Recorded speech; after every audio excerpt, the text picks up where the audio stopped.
Hello everyone, আশা করি সবাই ভালো আছো। চলো আজকে আবারও ভূগোলের একটা খুব সুন্দর টপিক নিয়ে আমরা আলোচনা করব, বায়ুচাপ এবং বায়ুচাপ বলয়। এই বায়ুচাপ বলয় নিয়ে আলোচনা করতে যাওয়ার আগে এই বায়ুচাপ সম্পর্কিত বা বায়ু প্রবাহ সম্পর্কিত বেশ কিছু ছোটোখাটো বিষয় আমাদের আগে জেনে নিতে হয়, যেগুলো এই চ্যাপ্টারের জন্য খুব গুরুত্বপূর্ণ। এবং আজকের এই ক্লাসটা ক্লাস 10-এর জন্য যেমন গুরুত্বপূর্ণ, পাশাপাশি যে কোনো কম্পিটিটিভ এক্সামের ক্ষেত্রে কিন্তু অত্যন্ত গুরুত্বপূর্ণ। সুতরাং চলো আর দেরি না করে আমরা শুরু করি বেশ কিছু শর্ট প্রশ্নোত্তর এখান থেকে প্রথমেই। তারপরে আমরা চলে যাবো আজকের আমাদের মূল আলোচনায়, যেমনটা আমি এখানে এঁকে রেখেছি বিভিন্ন চাপ বলয় সম্পর্কিত। এখানে বেশ কিছু কোশ্চেন্স রয়েছে যেগুলো সবসময়ের জন্য আমাদের কিন্তু মুখস্থ রাখা একদম জরুরি। বায়ুচাপের একক কি জানা আছে তোমাদের কারো? বায়ুচাপের একক হচ্ছে মিলিবার। বোর্ড দেখে বলছে মনে হচ্ছে, তাই তো? চলো একটু পরে কিন্তু আবার বোর্ড মিটিয়ে দেবো আমি, তখনও বলতে হবে। বায়ুচাপের একক হচ্ছে মিলিবার। প্রমাণ বায়ুচাপের একটা মান আছে। প্রমাণ বায়ুচাপটা হচ্ছে 45 ডিগ্রি অক্ষাংশে বোঝায়, 15 ডিগ্রি সেলসিয়াস উষ্ণতা হতে হয় এবং পারস্তম্ভের উচ্চতাটা কত? 76 সেমি কিংবা 760 মিলিমিটার হিসেবে ধরা হয়। সেখানে যে চাপটা ক্রিয়েট হয় সেই চাপটা হচ্ছে প্রমাণ চাপ, আর তার একটা মান আছে, যে মানটা হচ্ছে 1013.25 millibar. Is it clear? Next, barometer নামের একটা যন্ত্র আছে এই চ্যাপ্টারে খুব উল্লেখযোগ্য। সেটা কি? বায়ুর চাপ মাপার যন্ত্র, তার নাম ব্যারোমিটার। জানা আছে এটা? নেক্সট হচ্ছে অল্টিমিটার। অল্টিমিটার হচ্ছে উচ্চতার সাথে বায়ু চাপের পরিবর্তনটা কেমন হয়। ধরে নাও যে আমরা উপরে উঠছি, পাহাড়ে উঠছি, পর্বতে উঠছি কিংবা বিমানে উঠছি, সেক্ষেত্রে উচ্চতার সাথে চাপে তো পরিবর্তন হবে, সেই পরিবর্তনটা কেমন এটা বোঝা যাবে অল্টিমিটার নামে যন্ত্রে। আরও একটা যন্ত্র হচ্ছে ব্যারোগ্রাম। এই ব্যারোগ্রামটাও কিন্তু ঠিক ওই টাইপেরই। উচ্চতার সাথে এই চাপের পরিবর্তনটা মানে দ্রুত পরিবর্তন যদি হয়, তাহলে সেটা পরিমাপ করতে এই ব্যারোগ্রাম ব্যবহার করা হয়। এই ব্যারোগ্রামটা বিমানের ক্ষেত্রে অত্যন্ত অত্যন্ত কার্যকরী। এখানেও এই যে অল্টিমিটার, সেটাও কিন্তু বিমানের ক্ষেত্রে ব্যবহার করা হয়ে থাকে, বা যারা পর্বতারোহী তাদের ক্ষেত্রেও ব্যবহার করা হয়ে থাকে। নেক্সট, সমচাপ রেখা বলে এক ধরনের রেখা আছে, কাল্পনিক রেখাটা কি জিনিস এখানে লেখা নেই, দু এক কথা বলা যাবে না বলে না। পৃথিবীর যে সমস্ত অঞ্চলগুলোতে চাপের মানটা সমান, এরকম ধরো 10টা আমি পয়েন্ট পেলাম, তাহলে ওই বিন্দুগুলোকে যুক্ত করলে যে কাল্পনিক রেখা পাওয়া যাবে, তাহলে সেই কাল্পনিক রেখাটা সমান চাপগুলোকে যুক্ত করেছে, সেই জন্য ওটা হচ্ছে সমচাপ রেখা বা আইসোবার ওটাকে বলা হয়। ক্লিয়ার? নেক্সট হচ্ছে বাত পতাকা। আশা করি জানা আছে আগে থেকেই। বাত পতাকা কি করে? বায়ু প্রবাহের দিক নির্ণয়, কোন দিক থেকে বায়ু প্রবাহিত হচ্ছে সেই দিক নির্ণয় করে বাত পতাকা। নেক্সট হচ্ছে অ্যানিমোমিটার। বায়ুর গতিবেগ নির্ণয়, কত জোরে বায়ুটা বইছে সেই গতিবেগ নির্ণয়টা হচ্ছে কি? অ্যানিমোমিটার। নেক্সট হচ্ছে একটা স্কেল, যার নাম বিউফোর্ট স্কেল। এই বিউফোর্ট স্কেলটা কি মাপবে না? এটা একটা স্কেল, মাত্রা মাপবে। এটা বায়ু কত শক্তিতে প্রবাহিত হচ্ছে সেই শক্তির মাত্রাটা মাপবে কে? Beaufort scale. বায়ু এই যে গতি বলছি, এই গতির তো একটা একক থাকা উচিত, কত গতিতে বায়ু বইছে, এটা কিসে মাপবো আমরা? নট এককে। যেমন আমরা যে কোনো গাড়ির গতি মাপি, সেক্ষেত্রে আমরা সেমি পার সেকেন্ড বলতে পারি কিংবা কিলোমিটার পার ঘন্টা বলি, ইত্যাদি বলি না, ঠিক একই রকম নট এককে বায়ুর গতিবেগের মাত্রা মাপা হয়। আচ্ছা, গতিবেগ মাপা হয়।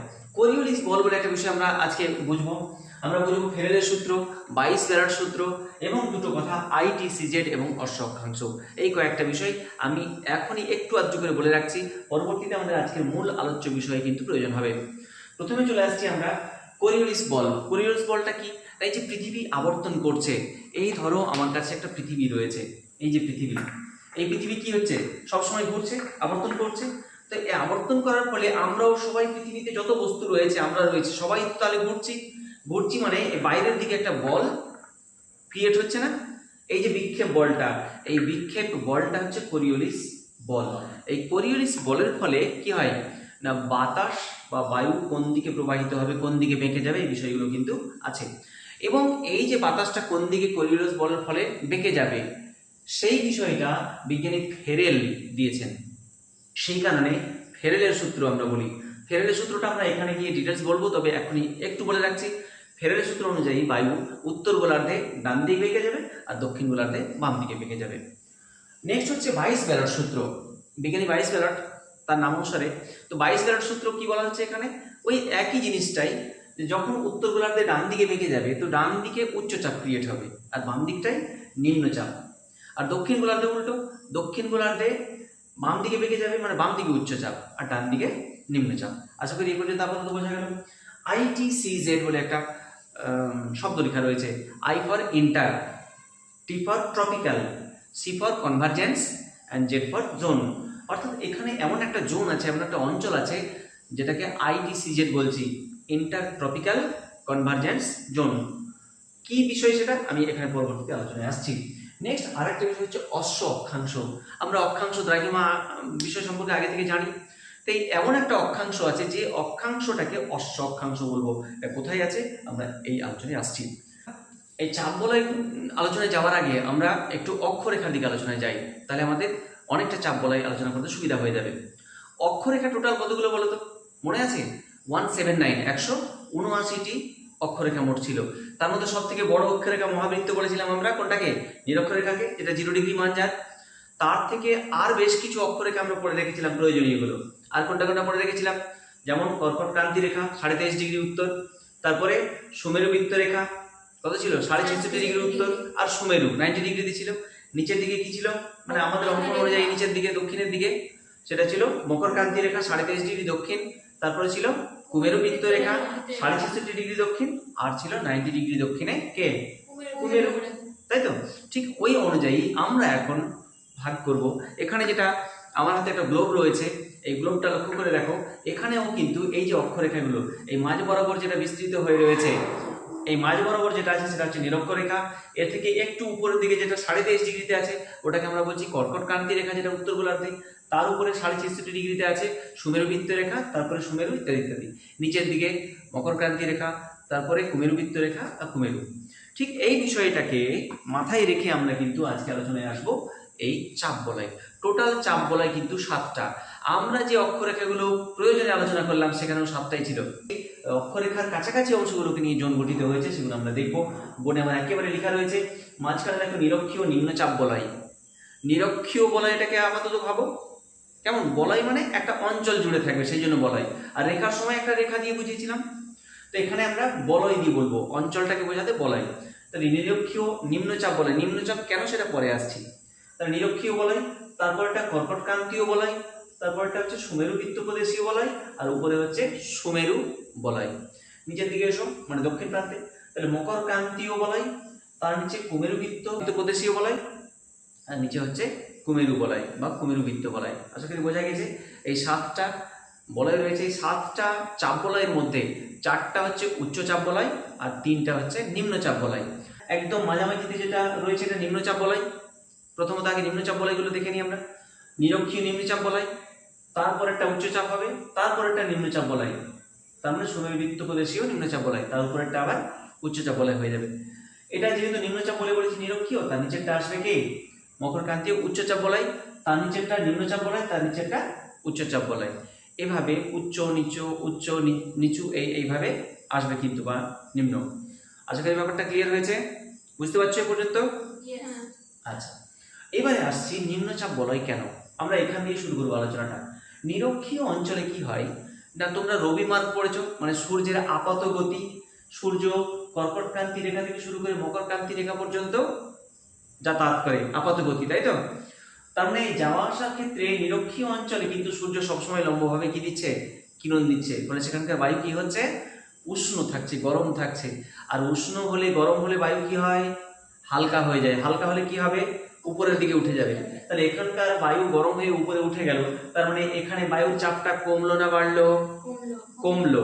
কমলো মানে নিম্নচাপ তৈরি হলো এখানে, ঠিক। আর এখানে এই উত্তপ্ত বায়ুটা মানে গরম বায়ুটা, উষ্ণ বায়ুটা উপরে উঠে গিয়ে ধীরে ধীরে কিছু বায়ু এইদিকে, কিছু বায়ু এইদিকে চলে আসে। এইদিকে মানে এই যে কর্কট ক্রান্তীয় উচ্চচাপ বলে যে অংশটাতে ক্রিয়েট হয়ে আছে, ওই অংশটাতে গিয়ে আবার শীতল হয়, শীতল হয়ে বায়ু হয়ে আবার কিন্তু ওই বলয়ের কাছাকাছি চলে আসে। তাহলে এই কর্কট ক্রান্তীয় উচ্চচাপ বলয়তে এমনিতে আগে থেকে উচ্চচাপ ছিলই, কারণ এখানে নিম্নচাপ ক্রিয়েট হয়েছিল বলে তুলনামূলকভাবে উচ্চচাপ ছিল। আরো বায়ু ওখানে গেল, তাহলে কি আরো বেশি উচ্চচাপ তৈরি হলো। এভাবে এই দুই পাশে কিন্তু উচ্চচাপ বলয় তৈরি হচ্ছে, আর মাঝখানে হচ্ছে নিরক্ষীয় নিম্নচাপ বলয়। Is it clear?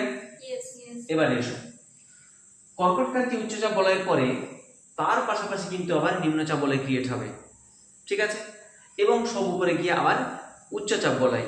এভাবে উচ্চচাপ নিম্নচাপ উচ্চচাপ নিম্নচাপ উচ্চচাপ নিম্নচাপ এবং উচ্চচাপ, এভাবে সিরিয়ালি তৈরি হবে। এবার হচ্ছে যে এই নিরক্ষীয় নিম্নচাপ বলয়ের দিকে কর্কটক্রান্তীয় উচ্চচাপ বলয় থেকে আর মকরক্রান্তীয় উচ্চচাপ বলয় থেকে কি হয়, বাতাস আসবে, ভাবিতে হবে। তাহলে বাতাসটা কিভাবে আসবে, কোন দিক থেকে কিভাবে আসবে, তার জন্য ফেরেলের সূত্র অত্যন্ত উপযোগী। এই ফেরেলের সূত্র আলোচনা করতে যাওয়ার আগে আমরা কয়েকটা দিক আলাদা নির্দেশ করব। এমনিতে কটা দিক লিখে রেখেছি আমি, 4টা দিক, উত্তর দক্ষিণ পূর্ব পশ্চিম।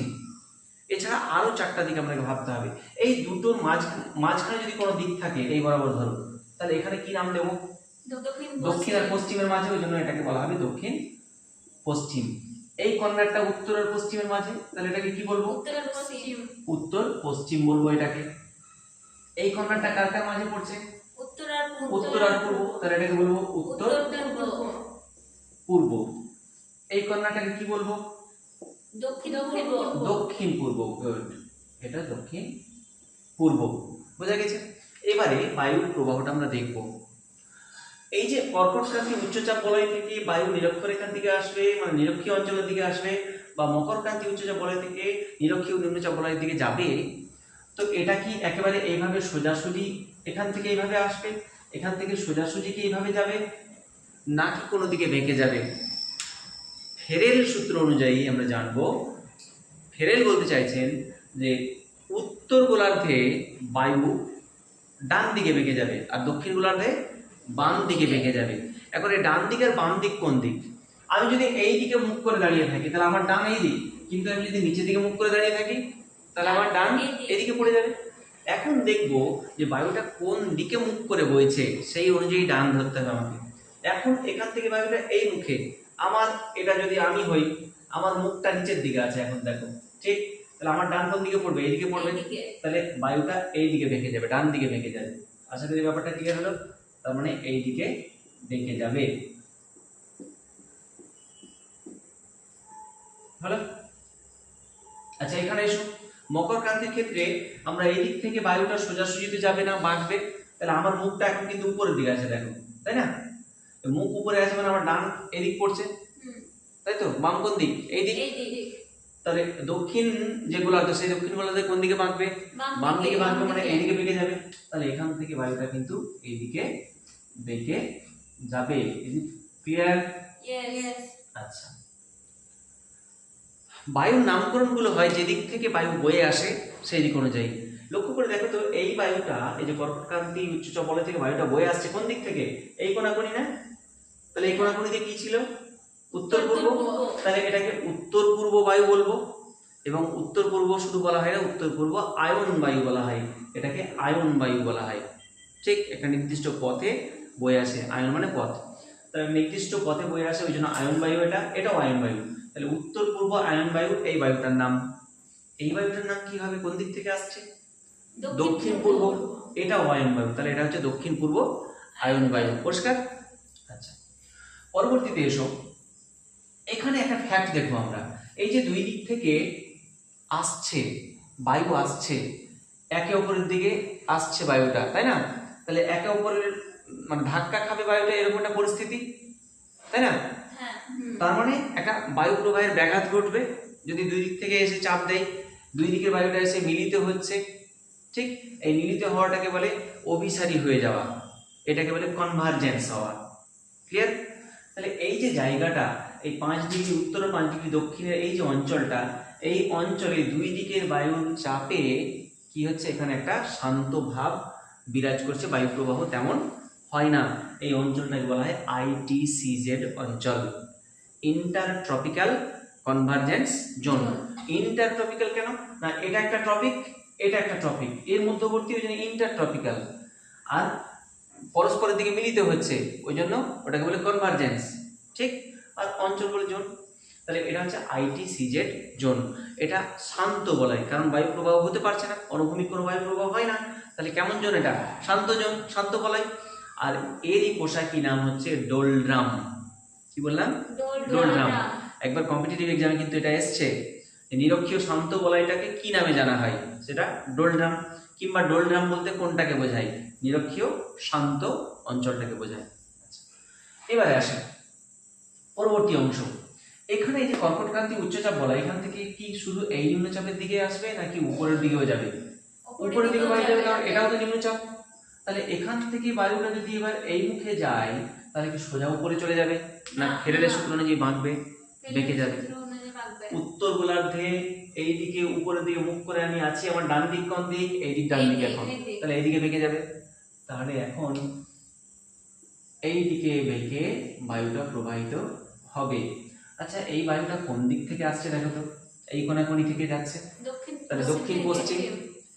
ঠিক, এই দক্ষিণ পশ্চিম থেকে যে বায়ুগুলো যাবে সেখানে এই পশ্চিম কথাটা বেশি প্রভাবশালী হবে, ওটাকে পশ্চিমা বায়ু বলা হয়। এই যে এখানেও উত্তর পশ্চিম থেকে যদি প্রবাহিত হয় তাহলে পশ্চিমা বায়ু তার নাম হবে। তাহলে এই যে বায়ুটা এইখানকার বায়ুটা এই দিক থেকে যাচ্ছে, তাহলে দক্ষিণ পশ্চিম পশ্চিমা বায়ু। ক্লিয়ার? এবার এইদিকে আসি, এখানে যে কুমেরু বৃত্ত থেকে সরি মকরক্রান্তি উচ্চচাপ বলয় থেকে এইদিকে যেমন বায়ু গিয়েছে এইদিকেও তো আসবে নিম্নচাপের দিকে, তাহলে এটা কি সোজা চলে আসবে না?